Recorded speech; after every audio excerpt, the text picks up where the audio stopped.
Only for Muslim reservation బిల్లులు ఎక్కడ లేదు. వాళ్ళను కూడా బీసీలో కొంతమంది ఐడెంటిఫై చేసి తీసుకొచ్చారు. సపరేట్గా ముస్లిం లేదు నేనేది, అక్కడ సపరేట్గా ముస్లిం రిజర్వేషన్ ఉంది, అక్కడ లేదు.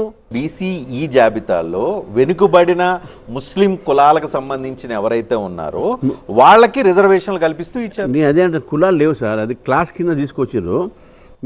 కులాలు లేకపోతే గుజరాత్లో, యూపీలో, అస్సాంలో, రాజస్థాన్లో అక్కడ ఈ ఉపకులాల పేరుతో మైనార్టీలకు ఇస్తున్న రిజర్వేషన్లు ఏంటి అక్కడ? అది ఏంటంటే ఒకేషన్ మీద ఇచ్చారు వాళ్ళకు. ఒకేషన్ అంటే వాళ్ళు చేసే పనుల మీద ఇచ్చారు. బేసిక్ గా మీకు బీసీలకు రిజర్వేషన్లు ఇవ్వటం ఇష్టం లేదు కాబట్టి పేరు చెప్పి ఆపుతున్నారు. అది రాంగ్. అది ఏదైతే అణిచివేత, సమాజంలో దూరంగా నెట్టివేయబట్టం, వెనుకబాటుతనం, వీటిని ప్రాతిపదికగా రిజర్వేషన్లు కల్పించారు. ఆ ప్రాతిపదికల్లో నీకు హిందువుల్లో ఉన్నారు, ఇతర కులాలకు సంబంధించి ఇతర మతాల్లో కూడా కొంత ఉన్నారు.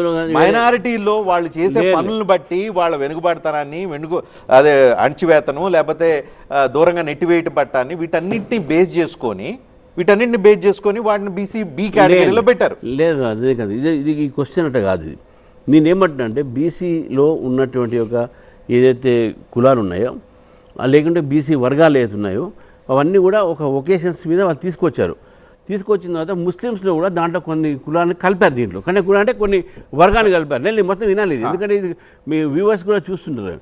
దీని తర్వాత ఏం చేశారంటే రాజశేఖర రెడ్డి గారు 4% రిజర్వేషన్స్ పెట్టి అది ఉండగా మళ్ళీ వాళ్ళని తీసుకోలేదు, వాళ్ళకి మళ్ళీ దాంట్లో సపరేట్గా ఉన్నాయి. మేము అనే పాయింట్ ఏంటంటే ఇది ఏదైతే రిజర్వేషన్స్ ఏది ఉన్నాయో this is for education and employment, article 15(4) and 16(4). ఇది పొలిటికల్ రిజర్వేషన్స్ లేదు, పొలిటికల్ రిజర్వేషన్ ముస్లిమ్స్కి లేదు. బట్ ఈ యొక్క సాకు మీద మీరు ముస్లిమ్స్ కూడా బీసీఈ కింద రిజర్వేషన్ తీసుకొచ్చి, పొలిటికల్ రిజర్వేషన్ తీసుకొచ్చి హైదరాబాద్ లాంటి ప్లేస్లో 35 సీట్లు బీసీలకు రావాల్సింది. ఈరోజు ఎంఐఎం ముస్లిమ్స్ గెలుస్తున్నారు. ఎవరికి నష్టమైంది అది?